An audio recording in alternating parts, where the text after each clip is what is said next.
On today's Question of Faith, what Easter activities can I do with my grandchildren? Hey everybody, this is Question of Faith. I'm Mike Hayes. I am the Director of Young Adult Ministry here in the Diocese of Cleveland. I'm Father Damian, Vicar for Evangelization. And I am Francine Costantini, Director of Youth Ministry. Hey, Francine's back. Welcome. Thank you. Welcome back to the show. Woohoo! Hey, we've been spending a lot of time lately together. We were out in 4 different parishes doing Grandparent Workshops. So what do we mean by Grandparent Workshops? You want to take us through that? Sure. So this past summer, Pope Francis penned a letter to grandparents and seniors. The unfortunate Italian translation to English says grandparents and elderly. But we've been using the term seniors. And in this letter, he explained to grandparents that he knows it's been a hard couple of years with this COVID, but that, like himself, there's no retiring from being a disciple and passing on the faith. And he's called grandparents and seniors to recommit themselves to missionary discipleship and protecting the traditions and sharing their lives with young people. And so we took this document and created a 5-hour workshop on it. And we went to 4 different parishes and basically unpacked that letter. The two of you, you could talk about what you did, and then we can fill in Miguel and Terri's spots. Good, Francine. So I talked about teenagers and where teenagers are at right now, and what gave suggestions for how grandparents can reach them, how grandparents can share their faith with them. Yeah, and I think that I looked at people who are older. A lot of times it's the children of the grandparents who joined us, so the parents of the grandchildren. And we got some good feedback in the first 2. They said, my children are the ones that I'm really worried about. They're the ones who aren't practicing their faith and therefore not passing this on to the grandchildren. So how can I have a relationship with my kids where we talk about religion and talk about these things in a healthy way that doesn't cause a fight? So that was my task, is to figure out how to get them through those moments. And then after you two completed your tasks, then Miguel invited these grandparents and seniors to reflect on a graced moment in their life. And then we had brunch. So at all 4 places, eggs, sausage, bacon, biscuits, toast. It was delicious. And then after brunch, Miguel took the folks through identifying their stories. Because one of the things that I've realized since I've taken this new post as Vicar for Evangelization is everyone wants to evangelize, but many don't know how to do it. They don't know where to start.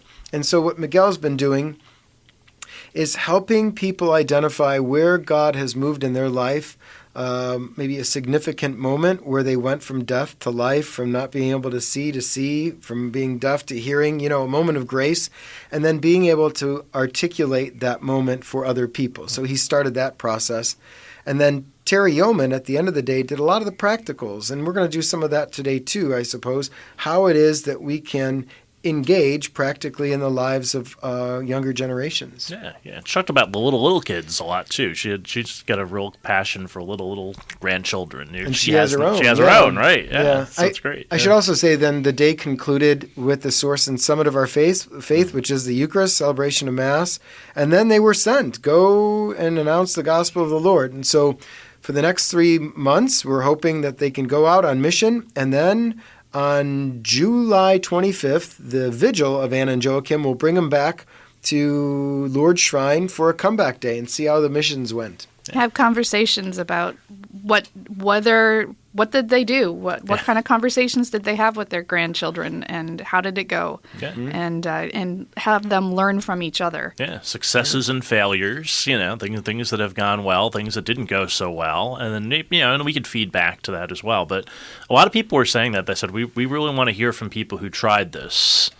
And find out, what did they do that was successful? Because everybody needs an attaboy or an attagirl, to say, oh yeah, you did that well, okay, good, But then people learn from that, they say, oh, I could try that with my grandkid. Like you said before, people don't know where to start. So now they're like, okay, I got all this great information, and I still don't know where to start. So tell me how you did this, right, is what people want to do. And equally important is learning from your mistakes. Like, man, I tried this. That did not work, I had a couple grandparents say, I've been just trying to teach every moment I get. And what I learned from this day was I need to listen more And then once, and you both said this in your presentations, once we listen to young people, then they'll be more apt to listen to us. So that was a big learning from a lot of folks. Yeah. But I think anything you do, you want to review it and learn from it, both what went well, but most of our learning, really important learnings, well, that didn't work. So then I just redirect a bit. That's important. My friend Deacon Johnny Lane is the campus minister at, I want to say, Texas Tech. And he said when he first started as director of campus ministry, he came in and was like, Deacon Lane has spoken, right? And was like, yeah, this is what you're going to do. And none of the students ever came back. And he was like, okay, maybe that wasn't the best idea. Let's try this again. And then he brought people in and listened to them and then started his ministry in a new way. And now he's like the most popular person on campus, right? It's great. Learn from mistakes. Deacon Johnny Lane, who has a great name, too. It is a great name. Sounds like a good guitar player. Building those relationships is key. If we don't have a strong relationship with someone, if they don't know we care and love them, then they're not going to be interested in what we have to say. And they're not going to be interested in what's important to us if we're not interested in what's important to them. That's right. Yeah. Okay. So grandparents are asking, what can they do with their grandkids over Easter? So what ideas might we have for them today? So I've come up with some ideas, and they're different based on the age of the grandchildren. But one of the things I remember doing when my kids were little is I found this recipe for resurrection cookies. Huh. And it's like a meringue, and you put them in the oven, and you bake them together, which is super fun. You put them in the oven, and then you eat them Easter morning, and when you bite into them, they're empty on the inside. And so they're like the empty tomb. And you can also, there are recipes online also for empty tomb rolls. So like cinnamon rolls, but you bite into them and it's a big air pocket inside. So you can talk about how when the disciples went back to the tomb, Mary Magdalene found an empty tomb. Like and just start those conversations. Super cool. I took the task of if you have young adult grandchildren or children even, and you're looking to kind of engage them in conversation, it's sort of late in the day, maybe after Easter dinner, and everybody's a little tired, and you wanted to sit back and watch a movie. I came up with 4 or 5 ones I think would be good for young adults. So that my favorite, this is my favorite all-time movie, is The Way, which is about the pilgrimage route, the Camino de Santiago, and so the Way of St. James, starring Martin Sheen, directed by Emilio Estevez, who's Martin Sheen's son, and it's about this guy who walks the pilgrimage route. And I won't spoil anything in it because there's a big thing at the beginning that would ruin the movie for you. But it's definitely good. And adventure travel is huge with young adults. So this could be an opportunity for you to kind of watch this movie and say, hey, that pilgrimage route, that's something you'd like to do, because there's a bunch of them. There's not just the one in Spain. And that might be an opportunity for you to take a trip with your young adult child as well. I love the movie St. Ralph. Have you seen this? No, I haven't. It's a cute movie. It's about a young boy whose mother is dying, I believe, of a brain tumor. And he's praying for a miracle. And the priest who he's friends with in his high school says, if any of you think that you're going to run the Boston Marathon on this cross-country team, that would take a miracle. And so he decides to train for the Boston Marathon in the movie. And then the rest of the movie is about him doing this training with this priest as his coach and the relationship he has with his mother, which is really touching. So it's a great little movie that I don't think got wide, not wide release for certain, but it's you can get it on Amazon Prime for sure. I've seen it on there. The Polished did Romero, all these times, which I just think is a great movie and won a bunch of awards. A new movie, The Two Popes, is out, which is about Benedict and Francis, which is sort of an inventive movie. It's not historical. It's a little harsh on Benedict. A little harsh on Benedict at times, yeah. I liked it though. I liked it though. Right, I feel the same way. Yeah. I was like a little harsh on Benedict, but still kind of good. And then a classic, 1977, Jesus of Nazareth, which I watch that every year, either on Good Friday or Holy Saturday, depending on when I have time. But I think it's a great movie. Well, I was thinking back to my childhood and what worked with me. On Saturdays, as a kid growing up at St. Wendelin, we'd go down there and get our Easter baskets blessed. And so that the basket has symbolism, the cloth has symbolism. So the white cloth in your Easter basket is to symbolize spring, renewal, and the resurrection. Eggs represent Christ's resurrection. Lamb-shaped butter, Christ as the Lamb of God. Bread, Jesus is the bread of life. Sausage, symbolic of God's favor, generosity. Salt, we're the salt of the earth. So we used to go down with the Easter basket, with the cloth covering it, which can also be the shroud covering Jesus. And then you get the Easter basket blessed, and then the next day you eat from that basket. And that was always nice because, man, there's sausage from the market and eggs and horseradish that had like beet-colored sauce on it. I don't know, all this good Slovak stuff. But for me, that's pretty important. My brother has the family basket and the family cloth that my grandmother from Slovakia made. So it ties in faith, family, tradition, all those things. That's good. Horseradish, enough for one good sneeze, I always say. Yeah. And normally it's the deacon at the parish who will lead the blessing of the Easter baskets on Holy Saturday. Yeah. Yeah, this was not a thing in New York, or at least in with me growing up. So these things are kind of new. It was definitely when I was in Buffalo for 10 years. It was definitely a thing there, and I was like, oh, this is interesting. I was like, I've never experienced this. I always think it's kind of nice. I think it's a lot of Eastern Europeans. Yeah, I think so. Yeah. Yeah. But it's funny, my apartment building that I grew up in, everybody was Polish but us. Oh. We were the only ones who were not Polish. But I don't remember them doing this. So I was like, I'm wondering, if some of those traditions get lost in immigration movements, maybe. Mm-hmm. But, depending on where you end up. So I don't know. But anyway, that's all good stuff. Did you speaking of New York, did you know Yonkers, New York? That's where I grew up. There's a parish called Holy Trinity. Yes, that's where I went to Boy Scouts. That's where my grandparents got married. No kidding. Yeah, from Slovakia. They came over from Slovakia in 1910, and so that's where they were married. I should go there one day and visit. Absolutely, yeah. We should go. Yeah, that would be a good thing. Yeah, I go visit my sister, and we can go to the Holy Trinity. They have a senior residence now. I'm not sure if the parish is still open. I know the school closed many years ago. Yeah, there was some sort of conglomeration or clustering that took place. Yeah, but there's a big senior residence that was built next to the school. I know this because some of my neighbors ended up moving there once they reached senior status. So Yonkers, New York, you'll learn a lot of things, a little geography here, a little Easter baskets, a couple other traditions, some movie reviews. What else do we got? We've got some Easter Vigil readings. So I'm actually lecturing at the Easter Vigil this year, which I'm excited about at St. Luke's. Nice. Yes. And I love the Abraham and Isaac reading.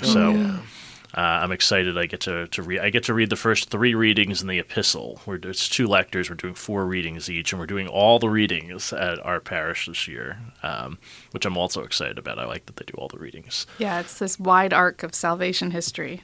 Yeah, that's right. Yeah, it's beautiful. Yeah. Have you ever, Leonard Cohen? Mm-hmm. His last album, there's the opening track, "You Want It Darker."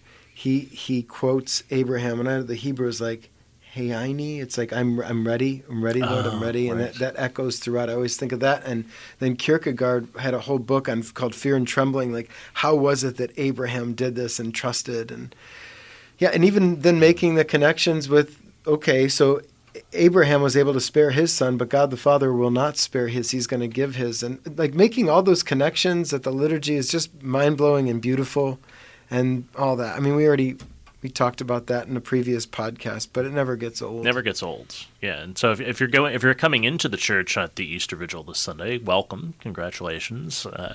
We have we have 5 candidates at St. Luke's this year, and I've been accompanying them through RCIA this year with my buddy Max Hall. So that's been a lot of fun. So I'm excited to see them make their confirmation. A couple of them are getting baptized as well. Easter Vigil's always been my favorite mass of the year. Same. Francine, when you were a youth minister at a parish, did you have teens come through RCIA? Yes. Yeah. Yeah, and what a excitement, blessing! It invigorates the whole parish. Yeah. Yeah. It's the same on campus. Like I would have a retreat and people would get excited about a retreat and then they'd join the RCIA program, especially those who hadn't made confirmation for whatever reason. It's like, maybe I should get confirmed. I was like, well, here, have I got something for you? And then we'd go through RCIA, but it was always great. And the bishop would come. He was always excited to see people. A lot of our athletes went through it, which was surprising, right? It was They would go through their time in college, and they would say, maybe I should get confirmed, and they would spend some time with campus ministry, and then they'd make their confirmation by the time they were juniors usually. Yeah, it's amazing what an invitation can do. Yeah. When teens invite their friends on retreat, they don't have to be Catholic. They don't have to. They come because their friends invited them, and wow, God can move. Pay attention, grandparents. One of my favorite converts of all time is this young teen who used to wear a derby hat, and his name was Slug Daddy, and he played in a jazz trio, and we were down a bass player for our Life Teen band, and one of his friends said, FD, Father Damian goes, FD, I got a guy that could play bass. We said, well, all right, fine. And it was his time playing in the Life Teen band that over time he liked what he was hearing and seeing. And then he came into the church in 2007. He had his dreadlocks. He goes by Brad now, but his name used to be Slug Daddy. That was his nickname. But he's a wonderful convert and married, 3 kids.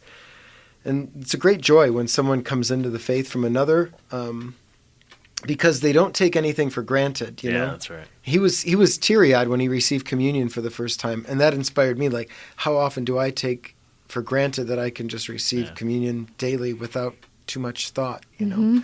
Sometimes, unfortunately. Yeah. But yeah, converts are I know they're not converts. They're in full communion of the church now because they were already Christians. So Right. I get all that. Right. My campus ministry friend from when I was in college, Sister Jean Hamilton, who's long retired now. In fact, she was my mother's neighbor in her nursing home, and Sister Jean is still there. And she said after RCIA, she always felt like she had given birth. She said, It's true. It's like she would just like sit back, and she said it's all over, but it's not all over. She said now there's new life all around here. It's just Yeah. beginning. Yeah. I was the RCIA director at a parish for a number of years, and it was just such a privilege to walk with the folks. And generally their sponsors would come with them and participate the entire year.